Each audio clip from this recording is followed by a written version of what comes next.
প্ৰিয় দৰ্শক আপোনালোকে চাই আছে স্পৰ্টছ সাগা আসাম। প্ৰিয় দৰ্শক আজি আমি আলোচনা কৰিম আইচিচি যিটো ৰেংকিঙৰ ওপৰত।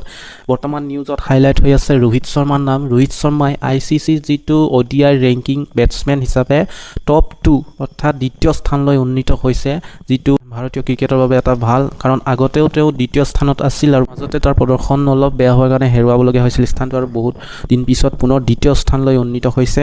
এতিয়া কথাটো হৈ গ'ল যে আইচিচি অৰ্থাৎ ইণ্টাৰনেশ্যনেল ক্ৰিকেট কাউন্সিলে ক্ৰিকেটাৰ আৰু ক্ৰিকেট দলসমূহক ৰেংক প্ৰদান কৰে। খেলুৱৈসকলৰ পাৰফৰ্মেন্সৰ ওপৰত অৰ্থাৎ প্ৰদৰ্শনৰ ওপৰত ৰেংকিং বা ৰেটিং প্ৰদান কৰা হয়। ৰেংকিং আৰু ৰেটিং দুটা বেলেগ বস্তু। ৰেংকিং মানে স্থান দিয়া হয় যে প্ৰথম, দ্বিতীয়, তৃতীয়, আৰু ৰেটিং হৈ গ'ল সিহঁতক এটা পইণ্ট দিয়া হয়, সেই পইণ্টটো হৈ গ'ল ৰেটিং। গতিকে ৰেংকিং আৰু ৰেটিং প্ৰদান কৰে আইচিচিয়ে, আৰু এই ৰেংকিং আৰু ৰেটিং প্ৰদান কৰোঁতে কোনো হিউমেন ইণ্টাৰভেনশ্যন নাথাকে। হিউমেন ইণ্টাৰভেনশ্যন নাথাকে মানে কোনোবা আইচিচিৰ বিষয়াই যে মন গ'ল বুলিয়ে কোনো প্লেয়াৰক বেছি বা কম পইণ্ট দিব নোৱাৰে। সকলো কাম সম্পূৰ্ণ নীতি নিয়মৰ মাজেৰে হয়, ডিজিটেলি হয়। ৰেংকিং আৰু ৰেটিঙৰ কাম কাজসমূহ নিখুঁতভাৱে হয়। আইচিচিৰ ৰেংকিঙত বলাৰ, বেটছমেন আৰু অলৰাউণ্ডাৰৰ বাবে সুকীয়াকৈ ৰেংক প্ৰদান কৰা হয়। প্ৰতিটো বিভাগৰ খেল অৰ্থাৎ টেষ্ট মেচ, ODI, T20 আদি বেলেগে বেলেগে ৰেংক প্ৰদান কৰা হয়। বৰ্তমান ODI অৰ্থাৎ এদিনীয়া খেলসমূহত টপ ৰেংকিং বেটছমেনৰ তালিকাৰ শীৰ্ষত আছে বাবৰ আজম, পাকিস্তানৰ বেটছমেন। তাৰপিছত দ্বিতীয়ত আছে ৰোহিত শৰ্মা, যিটো শিৰোনাম দখল কৰিছে বাতৰিৰ। গতিকে ৰোহিত শৰ্মা যিটো পইণ্ট হৈ গ'ল 765, আৰু তাৰ পিছতে আছে তৃতীয় স্থানত শুভমন গিল, ভাৰতীয় বেটছমেন 763 পইণ্টেৰে, আৰু চতুৰ্থ স্থানত আছে 746 পইণ্টেৰে কিং বিৰাট কোহলি। গতিকে আপোনালোকে দেখা পাইছে যে প্ৰথম 4টা স্থানৰ ভিতৰত 3টাই হৈ গ'ল ভাৰতীয়। এইটো এটা ভাল খবৰ। কিছুদিন পূৰ্বে শ্ৰীলংকা আৰু ভাৰতৰ মাজত অনুষ্ঠিত ODI মেচসমূহত ভাৰতৰ অধিনায়ক ৰোহিত শৰ্মাই বৰ সুন্দৰ প্ৰদৰ্শন আগবঢ়াইছিল।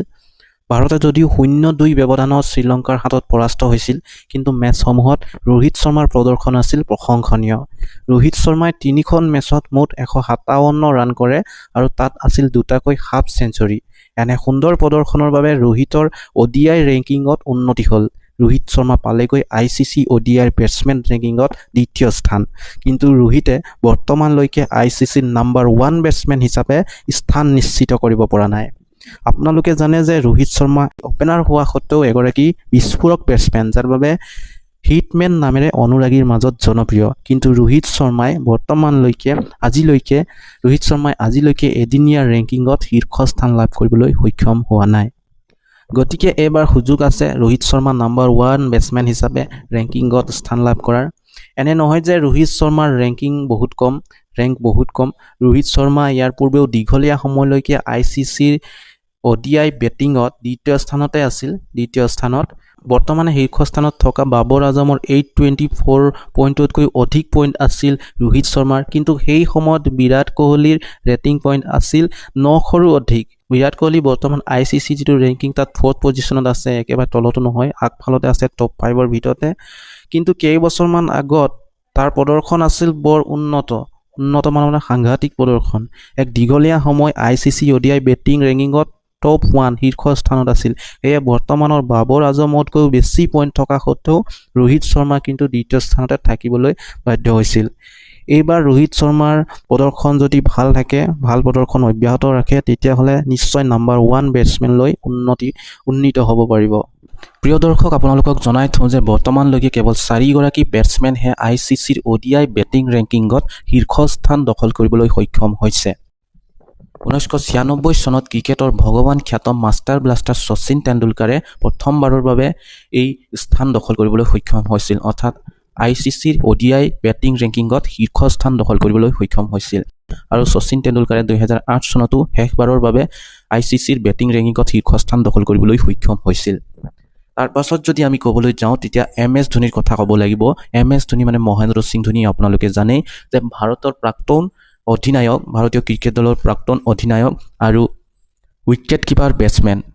MS ধোনীয়ে 2006 চনত ODI ৰেংকিঙত শীৰ্ষস্থান দখল কৰিবলৈ সক্ষম হৈছিল এগৰাকী বেটছমেন হিচাপে। MS ধোনীৰ আৰু এটা ৰেকৰ্ডো আছে যে MS ধোনীসকল ফাষ্টেষ্ট বেটাৰ, আটাইতকৈ দ্ৰুতগতিত তেওঁ এই স্থান দখল কৰিবলৈ সক্ষম হৈছিল। মাত্ৰ 36টা ইনিংছ খেলিয়েই কেৰিয়াৰৰ মাত্ৰ 36টা ইনিংছ খেলিয়েই MS ধোনীয়ে ODI বেটিং ৰেংকিঙত শীৰ্ষস্থান দখল কৰিবলৈ সক্ষম হৈছিল। এই ৰেকৰ্ডৰ গৰাকী আছিল ইয়াৰ পূৰ্বে এই ৰেকৰ্ডৰ গৰাকী আছিল ৰিকি পণ্টিঙৰ। ৰিকি পণ্টিং আপোনালোকে জানেই, ৰিকি পণ্টিং হৈ গ'ল অষ্ট্ৰেলিয়া দলৰ প্ৰাক্তন অধিনায়ক, এগৰাকী চতুৰ ক্ৰিকেটাৰ হিচাপে জনা যায়। ৰিকি পণ্টিঙৰ এই ৰেকৰ্ডটো ভাঙি পেলাইছিল 2006 চনত MS ধোনীয়ে। MS ধোনীয়ে মাত্ৰ 36টা ইনিংছ খেলিয়ে ODI বেটিং ৰেংকিঙত শীৰ্ষস্থান দখল কৰিবলৈ সক্ষম হৈছিল। তাৰ পাছত যদি আমি ক'বলৈ যাওঁ বিৰাট কোহলিৰ কথাটো ক'ব লাগিব। বিৰাট কোহলিয়ে প্ৰথমতে 2013 চনত শীৰ্ষস্থান দখল কৰিবলৈ সক্ষম হৈছিল ODI বেটিং ৰেংকিঙত। বিৰাট কোহলিৰ আৰু এটা ৰেকৰ্ড আছে যে বিৰাট কোহলিয়ে 4 বছৰ ধৰি 2017 চনৰ পৰা 2021 চনলৈকে 4 বছৰ ধৰি টপ 1 ৰেংকে দখল কৰি আছিল, অৰ্থাৎ শীৰ্ষস্থান দখল কৰি আছিল। গতিকে এটা উল্লেখনীয় কথা সেইটো। এতিয়ালৈকে আপোনালোকে গম পালে যে ভাৰতীয় তিনিগৰাকী বেটছমেন যেনেকৈ শচীন তেণ্ডুলকাৰ, বিৰাট কোহলি আৰু MS ধোনীয়ে ICC বেটিং ৰেংকিঙত শীৰ্ষস্থান দখল কৰিবলৈ সক্ষম হৈছিল। এতিয়া চতুৰ্থজন বেটছমেন কোন? চতুৰ্থজন বেটছমেন হৈ গ'ল ভাৰতৰ উদীয়মান বেটাৰ শুভমন গিল। শুভমন গিলে 2023 চনত ICCৰ বেটিং ৰেংকিঙত শীৰ্ষস্থান দখল কৰিবলৈ সক্ষম হৈছিল। বৰ্তমানৰ টপত থকা বাবৰ আজমক চেৰ পেলাই শুভমন গিলে ICCৰ বেটিং ৰেংকিঙত শীৰ্ষস্থান দখল কৰিবলৈ সক্ষম হৈছিল। গতিকে এই 4গৰাকী বেটছমেন ভাৰতৰ হৈ শীৰ্ষস্থান দখল কৰিছে ICC বেটিং ৰেংকিঙত। প্ৰিয় দৰ্শক, আপোনালোকৰ নিশ্চয় জানিবলৈ মন গৈছে যে ৰিয়ান পৰাগৰ ৰেংক কিমান। প্ৰিয় দৰ্শক, আপোনালোকক জনাই থওঁ যে ৰিয়ান পৰাগ এতিয়ালৈকে ভালদৰে মেচসমূহ খেলিবলৈ পোৱা নাই। গতিকে কেইবাটাও মেচ খেলিলে লাহেকৈ ৰেংকিঙত তাৰ নামটো দেখা পোৱা যাব। আৰু ৰিয়ান পৰাগৰ দৰে অলৰাউণ্ডাৰ যদি উন্নত মানৰ প্ৰদৰ্শন অব্যাহত ৰাখে তেন্তে ধোনীৰ ৰেকৰ্ডো ভাঙি ফাষ্টেষ্ট নাম্বাৰ 1 ৰেংক হোল্ডাৰ হ'বও পাৰিব। ধোনীয়ে মাত্ৰ 36টা ইনিংছ খেলি তালিকাত শীৰ্ষস্থান লাভ কৰিছিল। ৰিয়ান পৰাগে যে এই ৰেকৰ্ডটো ভাঙিব নোৱাৰিব তাত মোৰ কোনো সন্দেহ নাই। লগতে মই ভাবোঁ যে ৰিয়ান যিহেতু এগৰাকী অলৰাউণ্ডাৰ হয়, গতিকে বেটিং, বলিং আৰু অলৰাউণ্ডাৰ তিনিওটা ফৰ্মেটত তেওঁ অতি কম দিনৰ ভিতৰতে এক ভাল ৰেংক লাভ কৰিব পাৰিব।